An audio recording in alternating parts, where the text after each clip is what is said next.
see Asheville Police Department, try to, because this child is experiencing trauma, from what she has. These are her life experiences. And at 13, to have a perception like that is very disheartening for me as an African American woman myself and an Asheville native. And this is exactly why we lose some of Asheville's brightest, is because, and you lose recruits, because if a child has a image of Asheville Police like this, what makes you think that they want to come work for you one day and serve their community in the capacity that you do? So I would just ask that, I don't know if you've heard about this story, but it's been shared a lot of times on social media and been talked about within the local Black community. So that I just ask that this is something that you pay attention to and make a concerted effort to try to change within several different entities within this situation. Thank you, Laura.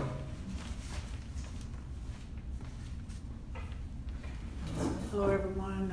Just thank you. I want to say to a lot of y'all who are outgoing, thank you for coming. This has got to be difficult, because these are difficult issues that we're dealing with. So I really appreciate you. My name is Dee Williams, and I'm a demographer.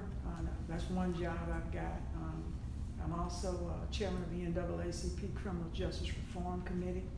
I do a lot of data. One of the things that I'd like to see too, with the new city manager and the incoming police chief, is we need to have written consent for not only motorists but also pedestrians. Johnny Rush was a pedestrian, and that information needs to be captured on a regular basis. Let me also say that I've done some demographic work tonight on traffic stop data that the state goes by. This is relegated by Jones statute. This is not a choice. All cities over 10,000 in population must report stop searches, uses of force by demographics, racial data to the state of North Carolina. Let me say this. Asheville has the highest worst rate of stops of Black motorists of any city in North Carolina with population over 10,000. In 2018, Asheville reported a total of 6,498 traffic stops with a total of 4,619 stops of whites, or 71% of all stops. 1,600 stops of Black motorists that are 25% of all stops, and 279 stops of Hispanics. Of the total of 1,600 stops of all Black motorists, 600 were stopped for what we call vehicle registration violations or regulatory items, which means that a lot of these people can't even afford to keep their cars up. We recommended low-cost, no-cost measures, and this was one of them that we wanted implemented to reduce the incidence and of racial profiling Asheville is becoming known for. Okay, so, and I also referenced Ian Nance, who's working with the NAACP Criminal Justice Committee to do this, and I pretty much led the effort. Asheville Police Department reported making 6,498 traffic stops in 2018. Of that total, 1,600 were Black, or 24% 24% of all stops were Black motorists. There were 531 total searches of all motorists in Asheville. There were 253 Black motorists searched, or 47.64595% of all searches. Almost even with the searches of white motorists at 48%, and Hispanic motorists at 4%, or 21 motorists. Asheville leads the way, and these are what we call search percentages, and this is by Black, white, Hispanic, and Native American searches. Asheville leads the way with 5.6% of search rates of white drivers. Black is 15.8%. Hispanic is 7.5%. Concord is the closest city in population to Asheville. It had a 1.2% search rate of white motorists. Compared to Black motorists, it was 2.1%, and Hispanic was 1.5%. Winston-Salem, large city where I went to school, 2.8% whites, Blacks were 3.6%, Hispanic was 2.9%. Fayetteville, Chief Medlock's territory, 1.3% of whites, 3.9% of African Americans, and so on. High Point, 1.5% of whites, 3.1% of Black motorists. Durham, 1.5% of white motorists, Black motorists were only 6.9%. That was it wasn't the highest one. Charlotte, here we come with the big boy. Charlotte, 2.0% of white motorists, 7.0% of Black motorists. Greensboro was 2.0%, and for whites and 6.4 for blacks, and so on. Wilmington 2.5% for whites and 5.8% for blacks. But we were the only city with double digits for stopping black motorists, and we were similar in 2017. We need to get something done, and we need to get to work. I encourage that whoever represents management and the city manager come back and talk to us about reducing these disparities, because you're in violation of your CALEA certification, which says that if you commit racial profiling, you cannot be certified. And I worked with Chief Hooper to try to ameliorate that last time. This time, we really do need to talk. Thanks. Thank you, Sharon. Michael Beach from Oakley. And this is kind of more of a comment about everything that was going on today, and circling back to the whole issue of intimidation. People who feel intimidated aren't likely. People who feel intimidated by the police are not likely to reach out to the police. So the issue of how much people are feeling intimidated is critical to how much you're going to get community buy-in and involvement. And I think one of the things that I was hearing tonight was, I guess, the need for some behavioral de-escalation training to understand the symbolism of putting on the black gloves and puffing up and using that at times when it's not required, not necessary. And if the force has been trained on that behavioral de-escalation and it continues, then it strikes me that it's either an issue of on-site supervision or it's something that is agreed to on purpose. But until the community stops feeling intimidated, I don't think you can expect to have an outreach to the department around things like the rape and the like.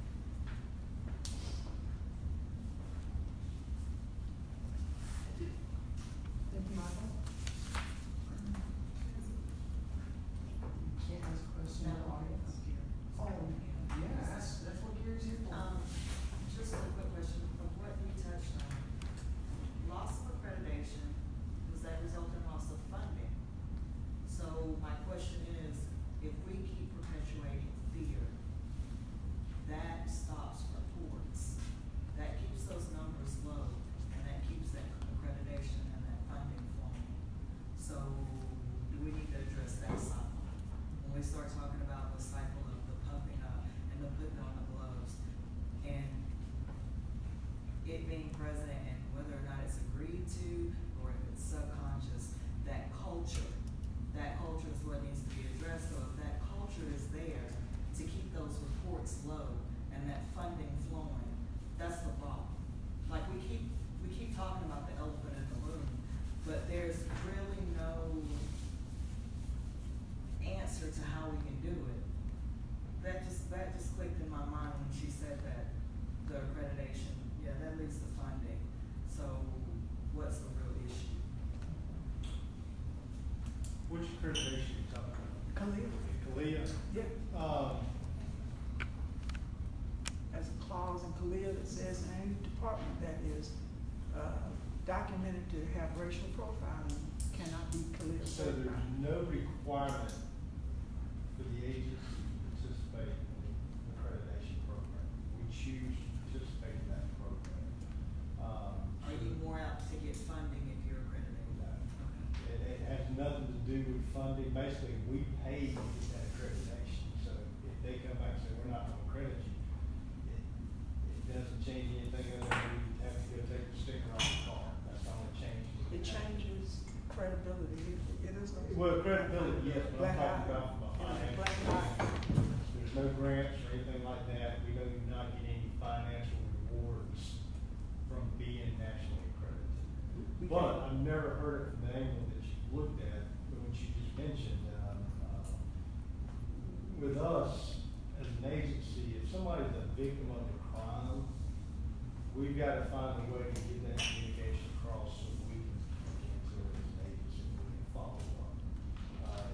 Regardless, and I know you talk about trust and things on those lines, but regardless if I've got gloves on or the color of my weekend or whatever the case may be, we've got to find somewhere that if we've got somebody going out here and preying on the people within the city of Asheville, that we can do what we can, use the legal system to lock them up. We need community and this group and everybody to work together in that aspect. Now, hopefully, we can agree on that policy and procedures. We're probably gonna have some differences of opinions on moving forward. But hopefully, we all can work together to find a way to build the trust, at least in some of these areas where we report the crime and letting us follow up on the crime. But that also includes those perpetrators are also some officers. So that's the biggest thing is the 13-year-old that wrote that, for her to say, I don't wanna be treated like a rag doll, I fear that with my kids, you know, and that's like, that, what do you do? Because we can say we need the community to report, but as an officer, you're thinking of outside the police department, you're thinking of criminals, you're thinking about making. And it is And we're thinking about officers. It is a shift in, thought process that we all have to work together on. Well, I think that the community is looking for an effort from the police department, actually, right now. And they're not seeing an effort from the police department. That's wrong. That's what I'm getting from everybody. Not just African Americans, not me, just me, the whole community. I know people from top to bottom, from bottom to the top. In this whole community, I know a whole lot of people. And with that, we also have people who reach out to us that do have trust in us, who do report crimes, who do send commendations when they actually do the job. So with that, I don't want the perception to be that the Asheville Police Department doesn't do their job, doesn't care about the community they serve. So I'll stand and deliver and take whatever chastisement I'm gonna take. With that, we do have a department that we have issues, and we know we're all gonna work and try to fix those issues, but we do have community members that support the department and gone on record and been vocal and send emails to the chief and send other places.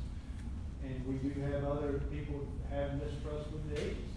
That's what we need to use CPAC for, to work together on finding the solutions, but we don't need to paint with a broad brush that everybody in the city of Asheville does not trust the police department, because it's not true. I'm just saying, there's more than I And know. I agree, there are There are more. some, there are some people. Jerry? that- I'm sorry, I'm gonna have to interrupt you there, but I feel a little uncomfortable with you raising your voice, the perception of raising your voice to a community member. So I'd just like to And I have a little apologize for pause. raising- I apologize And for also, raising my voice. so thank you. Just wanna call a little pause on that, cause I know it can, tensions start getting high, and I don't want somebody to say something they may regret, and, how that would feel for a minute, if somebody was doing that to me. So I'm just gonna ask that. And also, I'd like to say that, we keep talking about trust in CPAC, and I hear you say that it's like one of CPAC's jobs, it is. But it's also the APD's job, and I know you know that, and, I just want I encourage everyone to think about the privilege that they bring to the table, whether it's your skin color, your gender, or your power and authority in the community.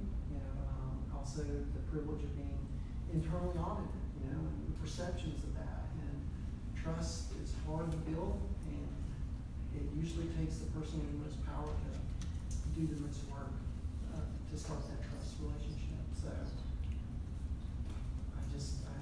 I want to encourage you, all of us to think about that, all of us. I would, if there's any more community members who would like to speak at this time, Douglas. As a member of West Asheville, I live in West Asheville, I want to reiterate that there was 15 aggravated assaults in West Asheville.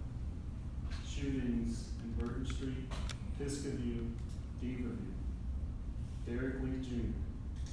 There was a juvenile shot, an innocent bystander in central Asheville. I don't want children shot anywhere in our city, particularly in my neighborhood. There's innocent juveniles being recruited into this lifestyle of violence. And I wanna ask each of us, as community leaders, what are we gonna do about it? Because this is about advising the police department, but it's also taking responsibility for the harm that's in our community.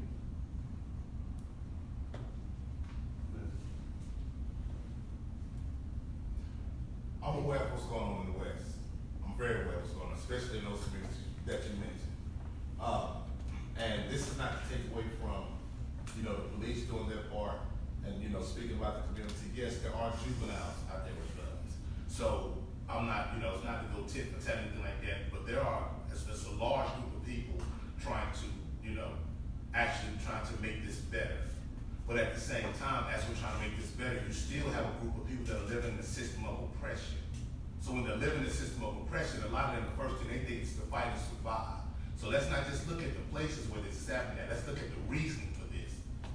With equity, with looking at things with equity lens comes better opportunities. Without that lens being used, that's why you have all this violence wrapped up in one place. And yes, sometimes sometimes people strategize for a reason, because I think maybe people didn't think about the Klondike Lee Walker Heights issue or even putting some of those people over in PPA. But when you do that and you already know that they have violence, they have these violent tendencies toward each other, the next thing that'll happen is that development will get shut down. So, there's some things that are underlining right now. But when you look at oppression, when you look at poverty, those are the things that come into play, not just the fact that they just out there shooting for the heck of it. That's not, I know, that's not the case.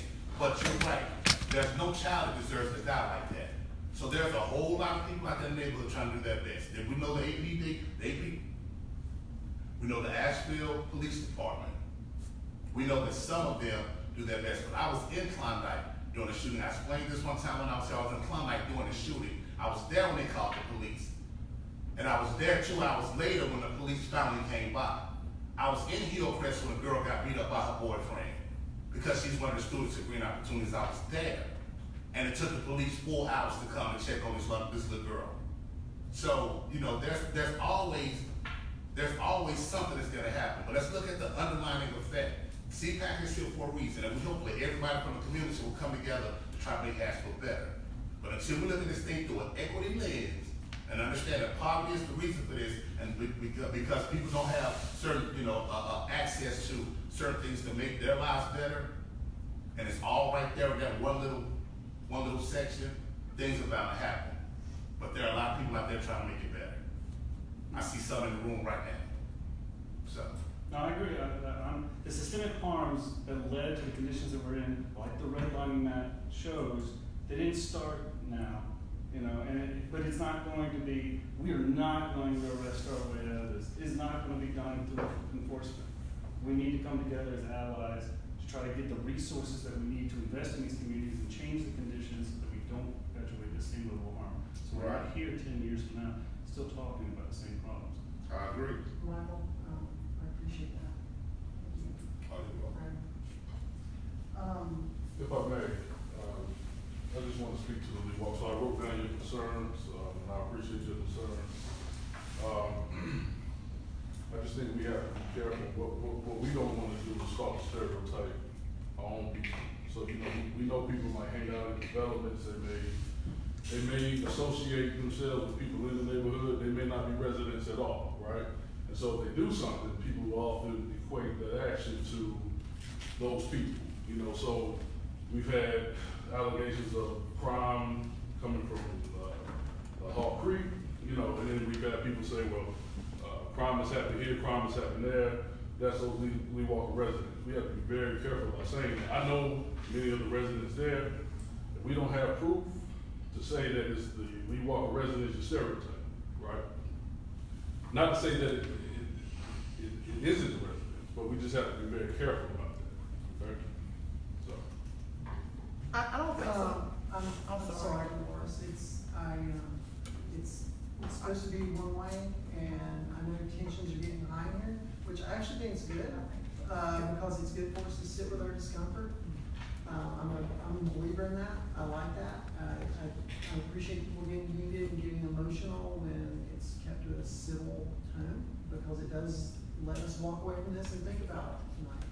So I thank you, everybody that shared tonight, some very personal things, very personal feelings. That's good. This is the kind of stuff we need if we're gonna start fixing these problems. We don't need this sanitized version of it, so I like this. I'd like to move on to future agenda items. If you have any, you can talk about that now. If you don't, please don't email me with them, because it will not be mine going forward. But you can feel free to email Julie and Shauna, and they will take care of it, and then you can vote on it for the next meeting. So does anyone have any future agenda items at this time? I would like for the committee members to bear in mind, I just opened a new business. I will not take the position of chair. I will not.